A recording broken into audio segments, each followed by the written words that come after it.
Okay, Mr. Gibbs, it's all yours, sir. Good evening, brothers and sisters. My name is C.R. Gibbs, and welcome to this evening's presentation, which is a season of splendor, where we will discuss emancipation, the Civil War, the first Black vote in the nation's capital, and much more. But we begin with something that we, again, just celebrated the 160th anniversary of, and that is emancipation in the district. I cannot emphasize too broadly, brothers and sisters, that you treat this day with what might be unusual rectitude and respect, because it is with emancipation in the district that the nation is put on a freedom road that goes all the way through from the success of DC emancipation.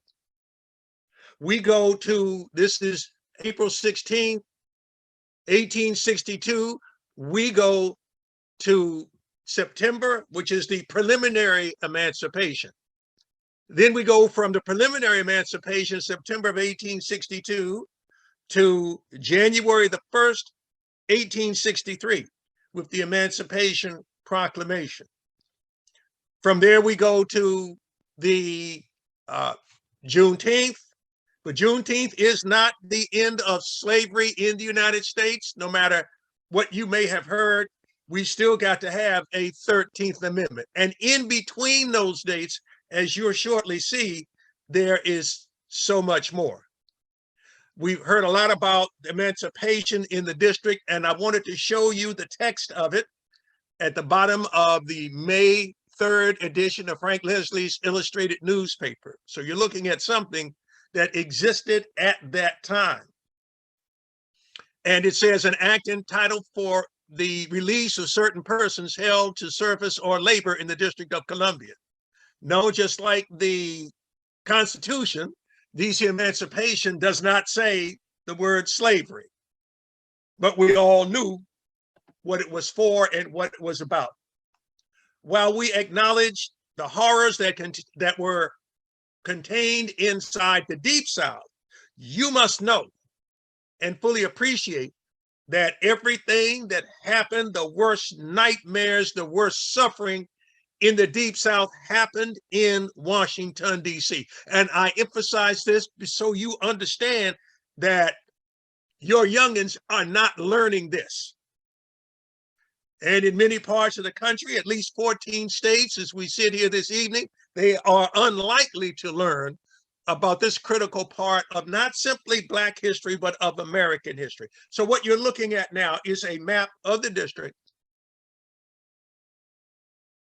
with just a few of the names of the landowners who were slave owners all around this. You're working, when you go down to the wharf, when you go to the National Museum of African American History and Culture, you're walking on land worked by enslaved people. And again, if you go up to the area south of Florida Avenue, north of Florida Avenue, you are working what is now called Theodore Roosevelt Island. This land was made sacrosanct with the blood of our men, women, and children of African descent. I have to say this now because, again, we don't know how much longer it's going to take for those certain forces to wipe out the teaching of this kind of history. Yet you must stand firm and understand that by whatever name you call it, people must know the history of the people of African descent. For we help make this country great. It is sustained on the blood, tears, toil, and sweat of our ancestors. The highlighted areas on this map of the original heart of the district are just some of the names of the enslavers. We don't have time to go into all of them this evening, so we will just do a few. Those of you who've been with me know I like to hit about the center, that the land called Cerne Abbey Manor, where we see just to the left of the C in Cerne, it's in the center of your screen, D. Carroll of Duddington. That's Daniel Carroll of Duddington. And it's one of the most famous of the colonial era and early American families with widespread use of enslaved people. But I'm going to take you a little bit deeper inside because I want you, for those of you who are familiar at all with the subway system in the District of Columbia, I want you in your mind's eye to get on the subway and ride to Capitol South and get off at Capitol South. Now, it's hard to mess that up since there's only one way in and one way out of Capitol South.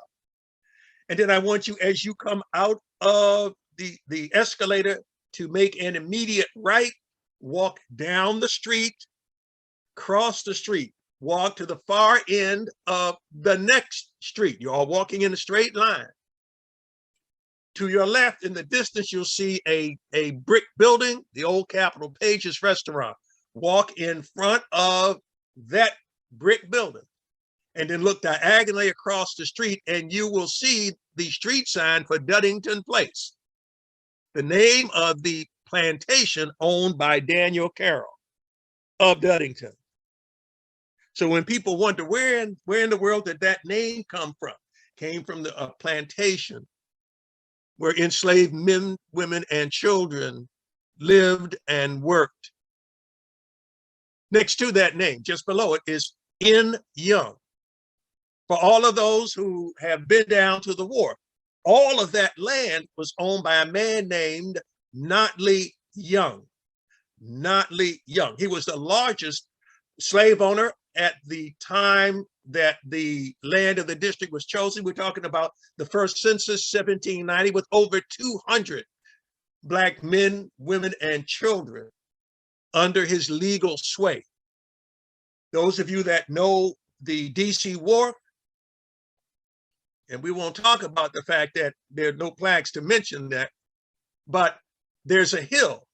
If you're standing facing what used to be where you went to get fresh seafood at the wharf, not quite as big as it used to be, but if you turn around and look across Main Avenue, there's a little hill there. Notley Young's plantation house stood on that hill. He could walk out of the front door of his mansion and look at everything in front, to the left and to the right, and behind him, and know that all of that was his. All of that was his. Daniel Carroll owned other land in the heart of what would come to be known as Capitol Hill, as LaFont called it, a pedestal waiting for a monument. So if you look just to the right, you'll see D. Carroll of Duddington a few more times, including the later site of the U.S. Capitol building, a land that we believe that Native Americans had met on because of its geographic prominence. This is another shot of the Notley Young's plantation, and we base the location of the buildings on a map at the bottom drawn by the cartographer Nicholas Young. This was done about 1796. But as we look up at the top, we'll see straight ahead a pigeon house. Almost all of the pigeons, we talk about Black folks and pigs using everything up, but the oink, well, the pigeons, the bones were used, the feathers were used. You get the idea. And to the left of the pigeon house, we have the outbuildings, we have the coach house behind the trees, and then we have that mansion that I was telling you about. In the same hill, the front side, that is to say, in my geography, the side facing the river, that's what you're looking at as you look at the mansion front. On the back of this same piece of land, in the height of irony, is the Banneker Fountain. The Banneker Fountain, a fountain dedicated to a man of African descent who did so much to speak out against injustice and to be honored in the city that he had done so much for. Beyond the mansion, we have barns and stables and a graveyard. All of this, which again, they do not train, give this information to our children. So we get the sense that they believe that slavery was no big deal in the nation's capital, when nothing could be further from the truth. More than 20 farms and plantations stood in what would become the District of Columbia. I submit for your inspection a couple of examples. As many of you know, I am often going to do. The Van Ness Mansion, operated by the labor of enslaved people. The Davy Burns Cottage in the upper right, not much more than a clapboard cabin, but this is how it looked when you pull back on it. Let's go to the lower right-hand corner. So if you got the right angle on the Davy Burns Mansion, I believe that he had about 12 enslaved people working for him. Now I want you to move your eyes just a little bit to the right, and behind that, you'll see the Washington Monument. Very pale, but still visible, the Washington Monument. So you get a sense of where the Burns Mansion was. The Van Ness Mansion, in some kind of weird way of genetic fortune, Davy Burns, a cantankerous skinflint of a Scotchman, helped to give birth to the woman that was known as the most beautiful white woman in the capital city in its early days, Marcia Van Ness. And she was married to the man who would become a political leader in the early days of the city. That's right, I said Van Ness. Some of you know that we have a street right around the campus of UDC up that way, and that's where the Van Ness comes from. So some history is commemorated in street signs, and some history is not. Again, we are surfeit with examples of savagery from Mississippi and Georgia and Alabama, but look upon the cruel and inhuman treatment of slaves in Washington, D.C. in and around the year 1826. Punishment for petty treason, murder, or arson. And it requires that his head, he should be hanged, his head cut off, his body divided into 4 quarters, and his head and quarters set up in the most public places of the district. And they wanted you to law, this is punishment that relates to enslaved Black folk. Now let's go down to the other area that I have highlighted: punishment for administering medicine which has had some bad effect. A slave preparing or administering any medicine which ill intent or attended with any bad consequences shall be punished by death. Many of you have stories that you've heard, or indeed in your own families, of enslaved people putting ground glass in the master's buttermilk, or spiders, or some kind of poison if they were able to get it. This was real, and a way that our ancestors fought back. That it is now and was then dangerous for Black people in the district is a matter that cannot be swept under the historical rug. For this is Fanny Jackson, who was attempting to escape from slavery. She was locked up in the Blue Jug, which stood on Judiciary Square, approximately the site of what is now the Building Museum. It was a dank and foul place, painted a hideous shade of blue.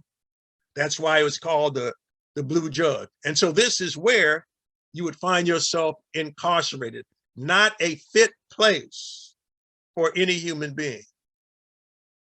And we have to, again, emphasize that the district was, as you'll see, the very seat and center of the slave trade in the region.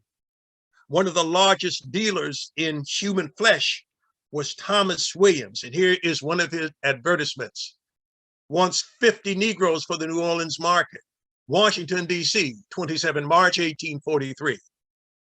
Thomas Williams, a major dealer in slaves, was the owner of the infamous Williams Yellow House. And there is a marker up there on the site of the old FAA headquarters building, the FAA headquarters building. $50, 50 Negroes wanted. The subscriber wishes to purchase immediately 50 Negroes for the New Orleans market. Yes, there were direct connections between Louisiana and enslavement in the District of Columbia. For those of you who need additional proof, I would have you survey 12 Years a Slave by Solomon Northup. Lured from the safety of New York, a free Black man who would find himself drugged, kidnapped, and sent to grinding slavery in Louisiana for 12 long, horrid years. And we have the evidence of the work of these enslaved folk. I give you now an advertisement and a familiar sight for those of you who have seen the mall in the District of Columbia. The red stone skin that clads the exterior of the Smithsonian Castle. It's the work of enslaved men. In other words, they cut and hauled it down from Upper Montgomery County down to the mall where it was put in place. We know that the desire to be free beat in their hearts because I have put in here an excerpt from a journal. Quote, the evidence does seem strong that at least some of the enslaved African-American men, and we have their names, Joseph, Sandy, Dave, George, John, Daniel, Ned, Morris, and perhaps the 14-year-old George, labored to extract and mill the sandstone blocks that still adorn the castle building. Further down, I put this ad from the Daily National Intelligencer, 28 July 1831, ran away from the farmer subscriber near Seneca Mill. Peter, or as he calls himself, you get the idea, George, a brother of Peter, Beverly Davis, a man of a dark copper color. The first two are common plantation hands. The last has been accustomed to wait in the house. Whether they were in the house, whether they were cosseted house slaves, or whether they labored under the broiling sun in the field, they wanted freedom. They wanted their freedom. Today, it appears to be rather common knowledge that Black folk, enslaved and free, helped to build the Capitol and the White House. But there was a time when this was not widely known. I give you now an invoice sheet, May 1795, President's House payment record for carpenters, including 5 enslaved men, Tom, Peter, Ben, Harry, and David. That's in the highlighted area.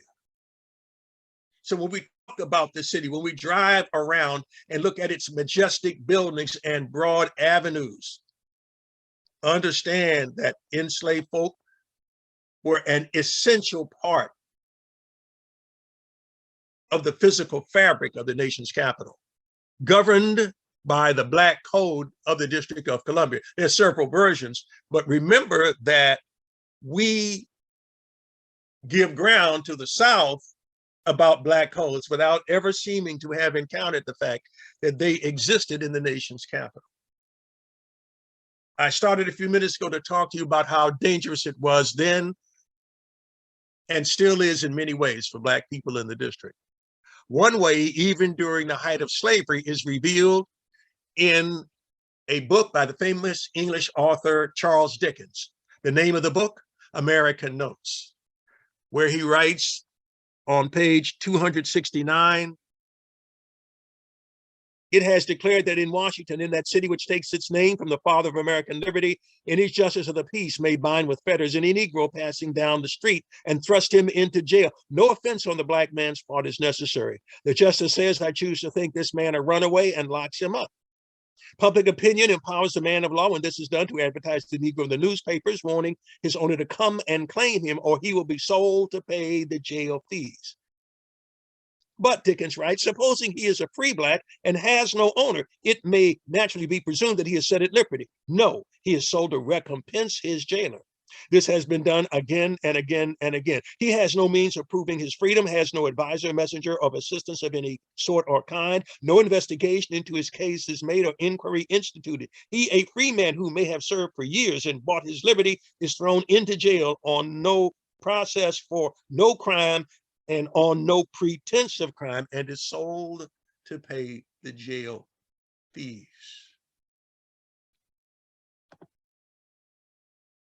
View from Blodgett's Hotel to the White House, 1803. Built in 1793, the hotel stood at E Street Northwest. I know you know where it is. We're talking about E Street between 7th and 8th, and DC's earliest known slave auction took place near Blodgett's Hotel in 1794. Now, by 1803, we're beginning to see the original Treasury building and the White House beyond that in the background. But can you see how long the city depended on enslavement, coming from two states where slavery was a major aspect of their economic vitality, Maryland and Virginia? From my own collection, a slave document marking the sale of from Prince George's County, Maryland, to a resident of the District of Columbia, the sale of Julia Ann Johnson for $125, a female enslaved woman, 18 years old, the date, September 4th, 1838.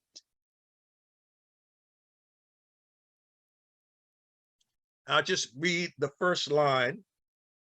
Know all men by these presents that I, Charles Bowie of Prince George's County in the state of Maryland, at present residing in the city of Washington in the District of Columbia. You may recognize that surname Bowie. And yes, the same family, influential even today. This is an interesting document in and of itself. We like to think that John Quincy Adams had no connection to slavery, when in fact he did. When he lived at 13th and F Streets Northwest, he lived in a house where his in-laws certainly had no objection to slave labor, because there was enslaved people that did it. So that John Quincy Adams, a driving force behind the establishment of the Liberia colony, that's why that stamp is in the lower right-hand side, had face-to-face dealings with enslaved people, which may have marked his future course. But there are rumblings about emancipation. And this would not be an emancipation that would go unnoticed. This would be emancipation in the nation's capital. This would be an event of local, national, and international significance.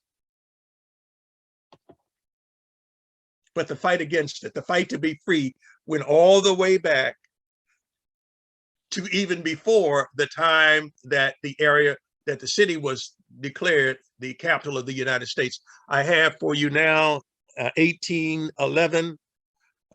We have the notice of a slave sale. Where? At Miller's Tavern, downtown DC, off of F Street and near 13th Street. We have the notice of a runaway committed to the jail of Washington on the 20th of August, a Black boy who calls himself Jest. This is often, you'll see this on advertisements, who calls himself, because even this is an act of resistance, brothers and sisters. Naming yourself, not taking what we would come to be known as your slave name, not settling for that, but attempting to rescue your own humanity by naming yourself.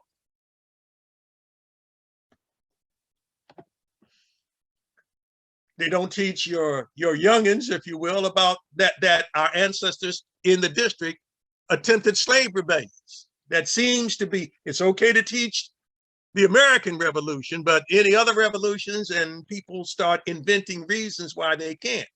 But here we have evidence of an attempted slave uprising in Georgetown in 1802. And look at the sources that I used to find this. The papers of Thomas Jefferson, the papers of James Madison. How is it that historians have been climbing over these papers and this information is not better known? Why isn't it better known? I leave that for you to pontificate as we move on to the fact that there was a abolition society briefly in the nation's capital. This is one of the things that the handful of progressives and whites who thought slavery was an anathema to the very idea of a nation founded on the principles of freedom and equality.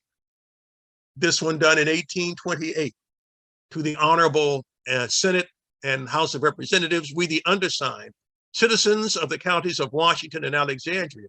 For in 1828, remember, Alexandria was part of the district. It does not cease to be a part of the district until we have what is called retrocession in the mid-1840s. And then comes in American history, the shot heard around the world, the firing on Fort Sumter. The firing on Fort Sumter. A Union facility in the harbor of Charleston. It would be that act as a single signal shell arced over the water from the Confederate batteries on land and exploded over the parapets of Fort Sumter. In its light, we see the beginnings of the end of enslavement. How did emancipation work? Well, it was the only instance of compensated emancipation in American history. And it is, I have to say, marvelously well documented. And so a document called Emancipation in the District of Columbia was produced, counting out 966 folks. The name of the person that wanted to get compensated, the persons who were held in his or her service or labor, and to whom the money went. And the average was about $300 per person. There were people whom we have on reliable authority that were paid a little bit more than $300 because of their connections. But we have Philip T. Berry. I've highlighted him, one of the leading residents of Georgetown, and a man reputedly the first man in line to get his check. Clark Mills. If you've ever cursed the traffic at Washington Circle, or you've marveled at the equestrian statue of Andrew Jackson across the street from the White House, both were done by Clark Mills with the assistance of enslaved labor. And the greatest of his employees is about next to last, Philip Reed, $350.40. He would help in his own way to put the Statue of Freedom on top of the Capitol dome. He would be free by the time that step was taken, but as of 1862, he was a name on a piece of paper that would get his owner $3,723. The last highlighted area, the farmer John Little. John Little had a cattle farm in what today we call Adams Morgan. If any of you are familiar with the area of Colorama Park, on a height just above Rock Creek, that's where he slaughtered cattle and where he had a rather profitable business. I just want to have you take one name. She is about the fifth name down of the 12 people that John Little owned. Her name is Hortense Prout. Hortense couldn't wait for DC emancipation. When she saw the city beginning to fill up with blue, sky blue kersey trousers and the navy blue jacket, she hurried up and attached herself to one of the nearest Union garrisons. She would be caught, she would be returned to slavery, but there had to be an extra sense of enjoyment that she experienced on April 16th, 1862. The movie Lincoln, directed by Steven Spielberg, did not show black folk meeting with Lincoln. They showed them working, but they did not show them meeting. I would have you know that on Thursday, August 14th, 1862, Lincoln met. It would not be the only group of black leaders that he met with. Just wasn't shown in the movie. I leave you to speculate why. But what Lincoln tells these black folk is entirely germane to what we're talking about this evening. He says, see our present condition, the country engaged in war, our white men cutting one another's throats, none knowing how far it will extend, and then consider what we know to be the truth.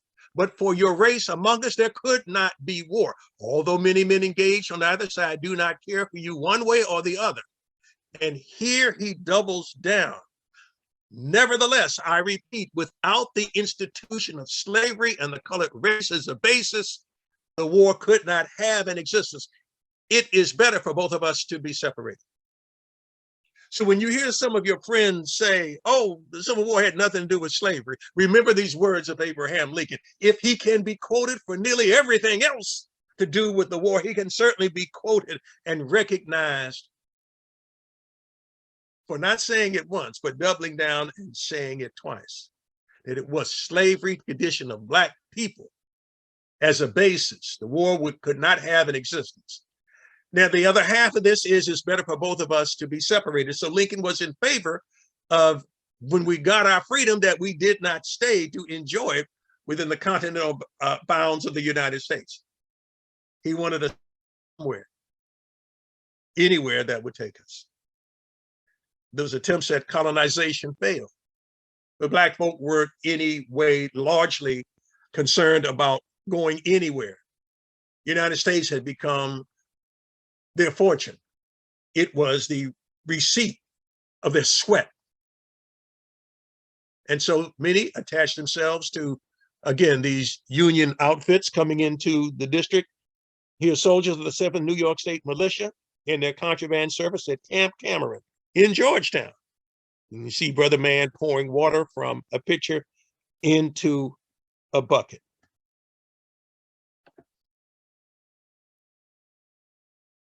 Don't get this next part confused, brothers and sisters. I want to give you a date. There was slavery out west. And the end of the enslavement of this enslavement had nothing to do with Juneteenth.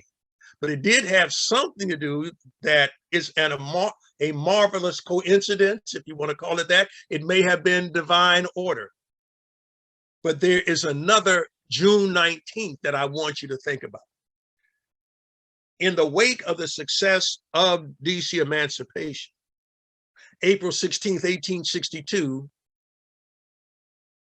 and even before Lincoln moves to the preliminary emancipation, September 22nd, 1862, slavery is abolished. It is outlawed in the territories on June 19th, 1862. Luckily for us, without Southerners to oppose the measure, U.S. Congress passes a bill to prohibit slavery in the territories.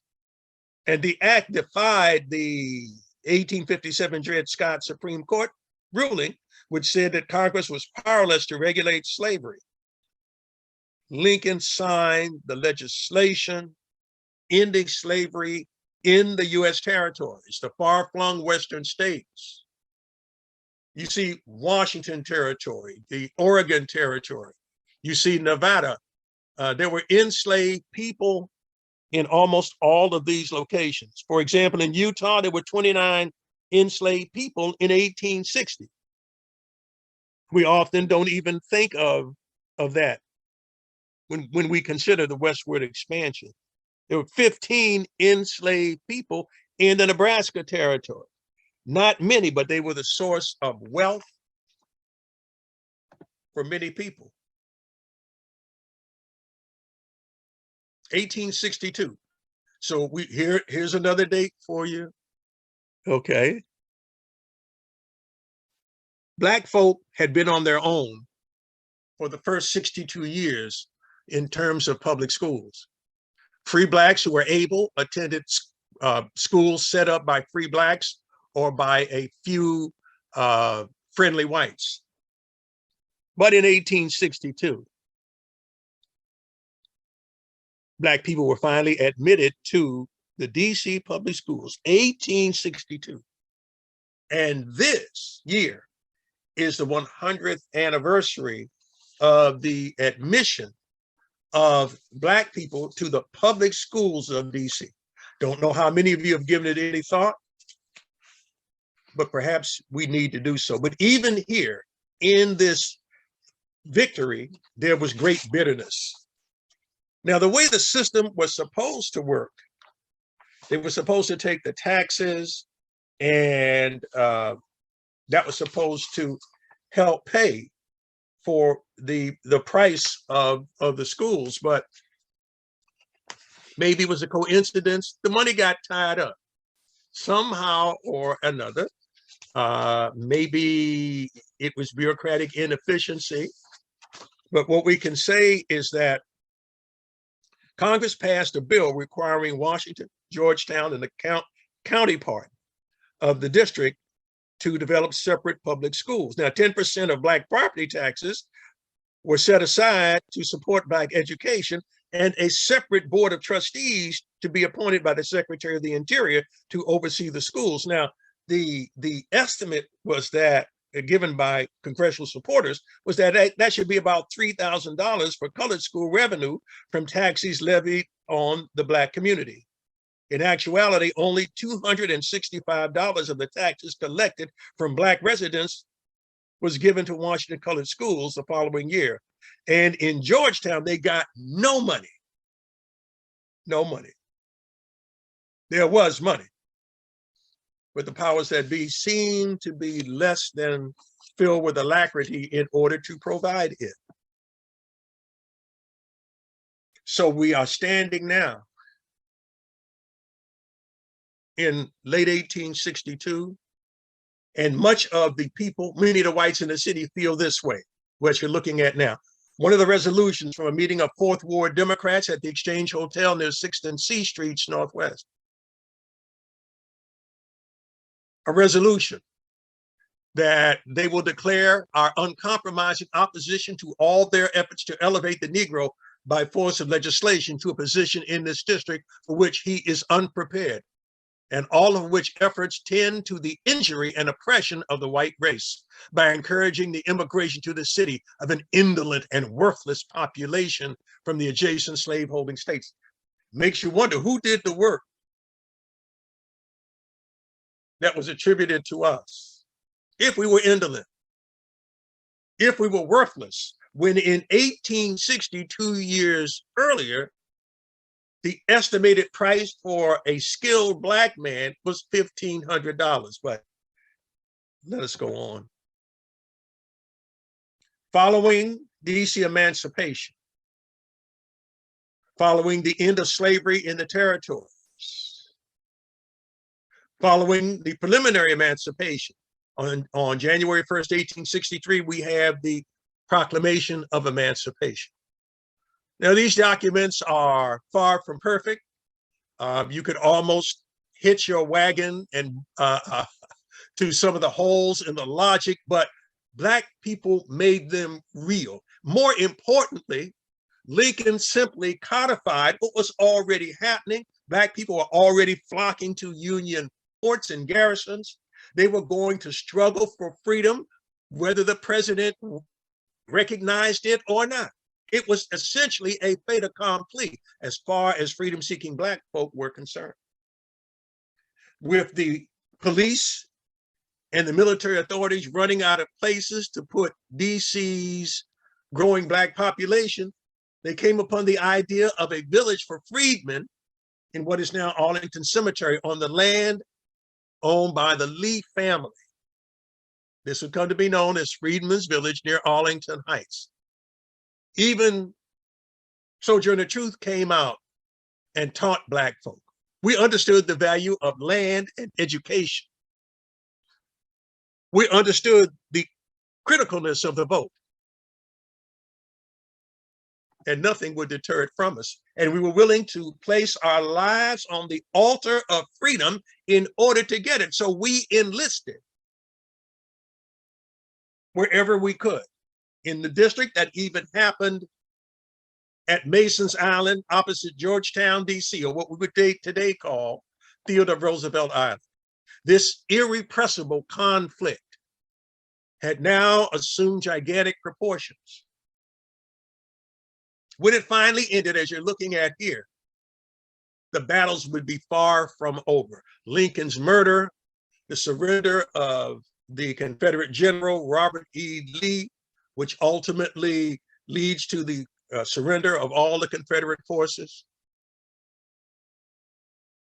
That a new day is coming is becoming evident to people who don't want the new day to ever dawn. We begin to see Black men in uniform marching through the city, participating in the funeral procession for Abraham Lincoln. I have no doubt there was a collective intake of breath when Black folks saw white, when Blacks and whites saw Black men in uniform from the 22nd U.S. Colored Infantry. Lincoln, before he was assassinated, had changed his position and realized that certainly Black soldiers who were willing to fight and had fought and sacrificed were deserving of the vote. Again, that was not what a lot of people wanted. In fact, there were many people who didn't like the idea of DC emancipation. This seldom gets talked about, but let me give you one quick example. From the Philadelphia Inquirer, the day after DC emancipation, quote, "The signing of the District Emancipation Bill by President Lincoln has created considerable sensation and disappointment with many good Union men. They would have preferred legislation on slavery in any shape to have been deferred until after the war, and then not abolish it in the district without the consent of the people there. The deed, however, is done, and it must be passed over in forgetfulness in view of the paramount considerations looking to the restoration of our Union and the salvation of the whole country."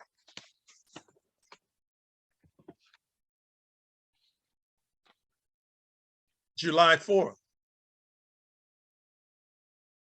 1865. For us, for Black people, it is a celebration beyond all others that had occurred before. It is great enthusiasm, Emancipation Jubilee, a speech by the Honorable Henry Wilson, who will go on to be the vice president under Grant, one of the vice presidents under Grant, and one of the fathers of DC emancipation. He gets little recognition for that. But perhaps he had come to the side of Black people because of the horrible poverty that he himself had experienced as a young man. Then we have in December the passage of the 13th Amendment, and chattel slavery is almost over. There still will be a form of it in terms of criminal punishment, but the yoke is off the neck of millions of Black people. And as we get freedom, as we taste it, as we begin to touch it, even though there are white folks who are saying, remember your place, that which is what this article is about. Don't walk too fast, don't step too far. And above all, don't discomfort us. And we offered a hand. We forget to link DC emancipation with Reconstruction. And yet there was a Reconstruction in the district. It's not much talked about and even less taught. But as Black folk, free Black folk, said, give me your hand, master. Now that I've got a good hold of this tree, the tree of liberty, I can help you out of your trouble. President Grant is over there on one side saying, my friend, I think you had better use all means to get ashore, even if it is a Black man that saves you. But the Confederate remains resolute. You go to thunder. Do you think I'll let an infernal nigger take me by the hand? No, sir. This is a white man's government. which it just so happens to be an exact statement, a quote by Grant's predecessor, Andrew Johnson. And under the shifting political sands, the great experiment, the Freedmen's Bureau, which helped so many formerly enslaved people and some whites, that's going to be done away with. There will be attempts to re-enslave Black people as we begin to press even more strongly for the vote. But any demonstration of our desire for liberty and equality is oftentimes met with violence. To your right, December 1865, desperate fighting between whites and Negroes, a number killed on each side. Information received here today of a riot in Alexandria yesterday between whites and Negroes. 6 Negroes are said to have been shot. It is not known how the difficulty originated, but we do know that there were Black people who took offense at seeing Black people in groups on the streets celebrating freedom. They were not threatening whites in any way. But the fact that they had lost whatever airs of humility, that did not set some people right. So the 1860s and 1870s, the population of Washington, D.C. has grown by over 100,000.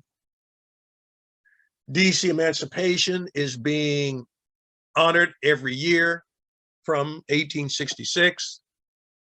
And as the city grows, as its Black population increases, there is pressure for Black people to participate more fully in the American stream of life. What does that mean?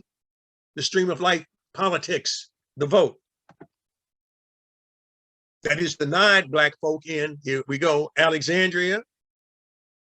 There are powerful representatives and senators who don't want Black suffrage in the District of Columbia, don't care for it in Alexandria. And when there are 2 votes, whites in Georgetown and at a separate vote in DC, overwhelmingly turned down the idea of Black folks having suffrage.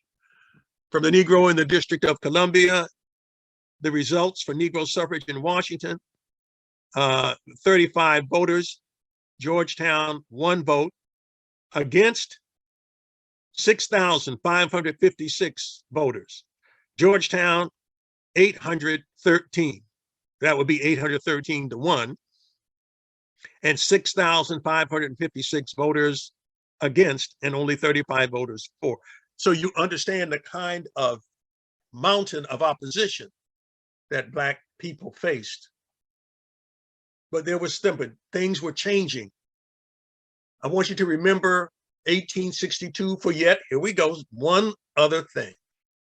And that is the fact that in the supplemental act to the original act of emancipation, the testimony of Black people is given equal weight with that of whites. Some slave owners in the district had been out of the city, were not able to directly take advantage of the matters of compensation. So they hurried up and came back or had legal representation. We know that some of these slave owners were as far away as New Jersey. Yeah, they had put some distance in there. I'm not going to ask you to do it, but about 25 or 30 up from the bottom is the name Julia Tenike from New Jersey. So she had gotten a fair distance outside of the city. And she, like others, were thinking about, or some actually did, try to rush back to the city to either curtail their Black folk in terms of putting their paperwork in before they put their paperwork in. But nevertheless, the history of the district with respect to testimony is now made equal.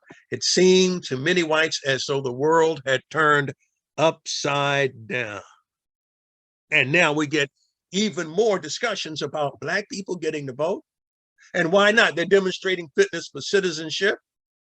They're clerks in the Freedmen's Bank. where we put our money. And by the way, when we talk about reparations, brothers and sisters, if you get a chance, look up Freedmen's Savings and Trust. Look up that money disappeared and the Black shareholders, depositors were never compensated for that money, which goes into the tens of millions. But I digress. Let me go on. To see Black people who want the vote, who are lobbying, who are working with the Republican Party. While Grant was not as hostile to it as Johnson had been, and you see in this cartoon, talking about Black suffrage in DC, the first election in DC to include Black voters occurred in Georgetown in February of 1867. And Black folk came out overwhelmingly for the Republican Party. But Andrew Johnson had predicted a race war if you gave Black people the vote in the district. And you see him portrayed in this cartoon by the famous Thomas Nast. He has a veto for the Black vote, and he is cuddling up with a former Confederate soldier. Meanwhile, we have Black people, one Black man. There were whites who did not wish to get in the line with Black people, so that the normal estimates of white participation stayed tumbled. They didn't want that. They didn't want to stand in line. Now, this did not mean a day of jubilo for many other states north. We're not even going to mention the South yet. So that while there were some northern states such as Maine and New Hampshire and Vermont that made no distinction whatever with respect to suffrage, well, Massachusetts and Rhode Island did. Okay, so in New York, Black folk had to have certain qualifications to be allowed to vote, usually property qualifications, in this case, $250, and had been, you had to be a resident of the Empire State for 3 years. Okay, so there were different laws in different states. Let's go on. We talked about that. But colored voters upset that more and more Blacks were coming into DC, and why not? It seemed as though this was a season of splendor in the district. Those people who had been adumbrated contrabands, nothing, except perhaps in their sinew, but now they were going to turn into citizens despite being defamed and misrepresented as the tool of carpetbaggers and scallywags in the Deep South. We saw Blacks come up from the South, come into DC and found schools and businesses and churches. As in the case of Reverend Robert Johnson and the Fourth Baptist Church, which stood for many years on R Street between 12th and 13th. And I believe it may very well be in DC today. I talked about this in a lecture for the DC History Center. What were Black folk doing? Well, this is a record portion of a record from the contraband camp, maintained by a man named Danforth B. Nichols. Just very quickly, come down to about the middle of the page as he lists the names and dates. He puts a notation by these Black folk who were in the contraband camp. The most prominent, gone to do for themselves. Gone to do for themselves. And while there may have been some Black folk who had freedom and thought they could lay up, most did not. It chilled the bones of whites who saw that the Black vote had elected the mayor of Georgetown. And from here on out, it's going to play a role in the election in the city. And it seemed as though that would be forever. So it seemed. We have the Washington election. This is in June of 1867 in the city. It was important to them. They got up earlier than usual. They got their neighbors out. There may have even been a little music to get the Black folks up. But they got up there, some as early as 2 o'clock in the morning of the election. Men who entered the line before sunrise did not get their vote deposited until a short time before the polls closed, and very few whites voted, and the Republican ticket was elected by a large majority. Again, this did not happen in Alexandria, where former Confederates were working overtime to keep the old order in play. The New Freedom, the first mixed jury in the District of Columbia, that again made whites, you mean we got to sit next to them in jury boxes? And they were soon to come upon the fact that, wait a minute, how do we choose voters and how do we choose jury members? If you let them vote, they're going to be able for jury duty. We don't want them to do either one, but here it is. Here's evidence of it. Time marches on. But in the background, there were those who despised the season of splendor, those who despised Black progress, then and now. And so we begin to have voter suppression even in the nation's capital. While in the Deep South, you had the horror that you see depicted here. One vote less. Black people have not forgotten that. There are some whites who seem to be unfamiliar with this history, seem to be unaware of the depth of our feeling about voting. But I guess that's what happens when you don't teach it.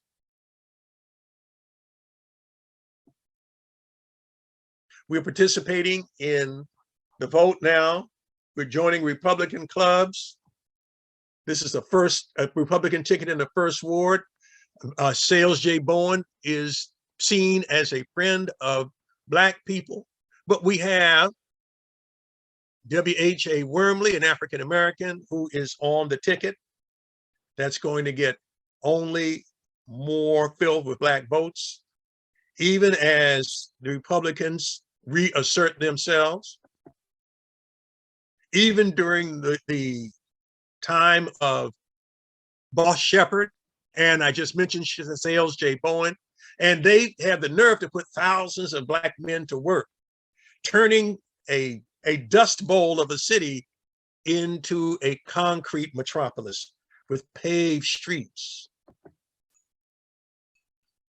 But now there's talking about Negro supremacy, okay, and agrarianism north and south.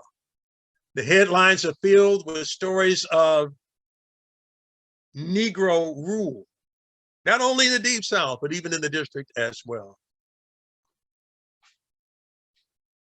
And so the vote comes, the Freedmen's Bank closes. This is an article I wrote for the Washington Post many years ago, where I write about the non-voting delegate. Yeah, there was a guy before Fauntleroy. His name was Norton P. Chipman. I also chronicle how Black folks eagerly supported at that time the Republican Party because they could at least practice the citizenship that was so dear to them. Then in the 1870s, from 1870 to roughly 1874, we have the territorial form of government, where there is an upper house and a lower house, and Black people are involved in making laws, not simply voting, brothers and sisters now, but making laws. And the people against Black progress became almost apoplectic. They knew they had to do something. And in clear prose, U.S. Senator John Tyler Morgan, an Alabama Democrat, a KKK Grand Dragon, and a Confederate veteran, made the next step clear. This is what he says. Now the historical fact is simply this, that the Negroes came into this district from Virginia and Maryland and from other places. I know of dozens of them here now who flocked in from Alabama in that period of time. They came in here, they took possession of a certain part of the political power of this district. Well, that is to say, they did not take possession of it, for they were incapable of doing that, but their masters and owners, the owners of their consciences, having stronger bonds upon them than their masters ever had upon their persons. while they were in slavery, took them and put them as a factor, a political power and agency into the administration of the affairs of the District of Columbia. And there was but one way to get out. So Congress thought, so this able committee thought, and that was to deny the right of suffrage entirely to every human being in the district and have every office here controlled by appointment instead of by election. Thereupon, in the face of this influx of Negro population from the surrounding states, the Senate and the House of Representatives found it necessary to disfranchise every man in the District of Columbia, no matter his reputation or character, or what it might have been, or his holdings and property, in order thereby to get rid of this load of Negro suffrage that was flooded in upon them.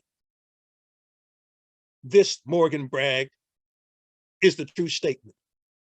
History cannot be reversed. No man can misunderstand it. And so after the glittering experience of territorial government, it is all made mute when the district loses the vote. And now you see the main reason why. Oh, the superficial. They're spending too much money. There's graft and corruption in the administration of the city. But understand what was really behind it. A giant move back to the past. Our season of splendor, where we had freedom, the vote, and many of the appurtenances of citizenship for a moment in the district, were now like smoke in a breeze, and it had blown away. When we look to Maryland or we look to Virginia, we saw the institution of grandfather clauses and literacy tests and poll taxes. But if we could take pride in anything, it was the appearance, if you will, of the first Black Caucus, a group of men who would be representing Southern states in the halls of the Capitol, men like Joseph, Hayne, Rainey, and there, of course, would be others for a time before they too would be driven out of Congress. But in the meantime, in the streets of DC, we have seen the promised land. We are not going to take everything that we took a generation or two ago. When they put the fences up to keep us from getting to Howard, we tore them down. We would not take those things that we had taken before. And when we understood the importance of education, that there was no substitution, it was one of the critical ingredients we needed to enjoy what remained of our freedom. Because the sad truth is that in many parts of the South, the 13th, 14th, and 15th Amendments were nothing but scraps of paper. So where we could get an education, where we could make ourselves better informed about the vote and the acquisition of land, we had that spirit and we kept it going. And so the capstone of Negro education comes up in 1867. It is a refutation, its existence, the refutation of the still widespread notion of Black folks, and there ain't no reason to educate them. They can't be taught anything.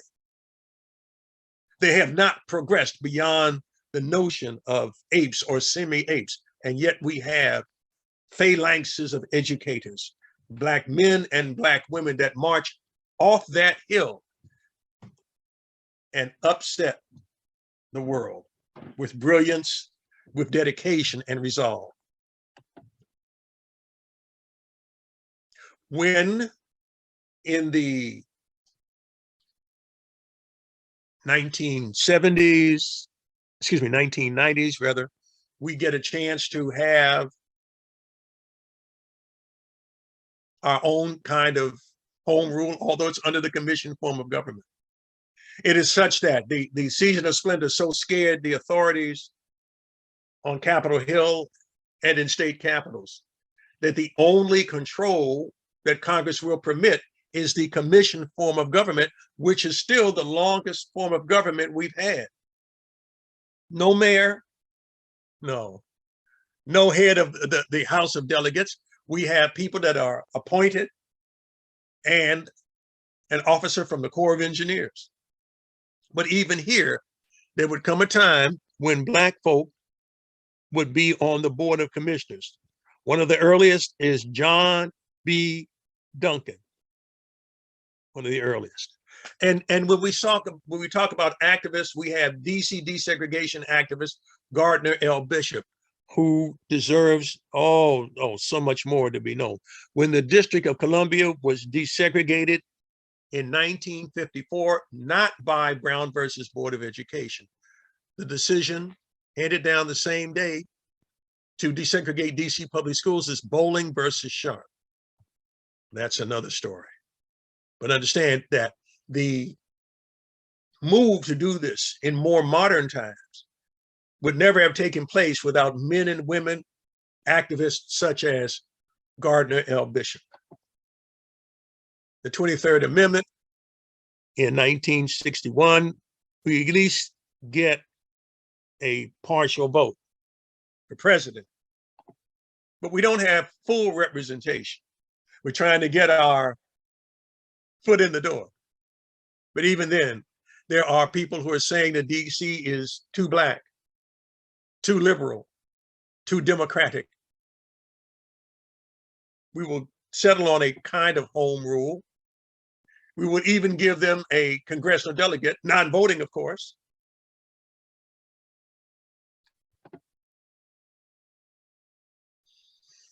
And so our first leaders in the new era, where we have Walter Washington, the city's first mayor in modern times, between 1967 and 74, he served as an appointed mayor commissioner in the Johnson and Nixon administrations. He was one of 3 African-American men who became mayors of major American cities in 1967, joining Richard Hatcher of Gary and Carl Stokes, who were elected while Washington was appointed. He passed away in 93. In 2006, the DC City Council named the district's new convention center in honor of Mayor Washington. And those of you who've been in the DC longer than 15 or 20 minutes, you know the inimitable Marion Barry, Sharon Pratt Dixon, and of course, Anthony Williams. But even with this collection of talent, we still don't have full representation. And so as we come to understand it, the only substitution is for us to struggle for statehood, that the battle for statehood is in front of us. We're moving slowly, too slowly for many, to that blessed point, but it is a battle for a new generation built upon the successes and the struggles of the old. And another reason why, as we look upon the struggles down south, we do not forget the struggles for full political representation that are occurring in our own city. Thank you very much.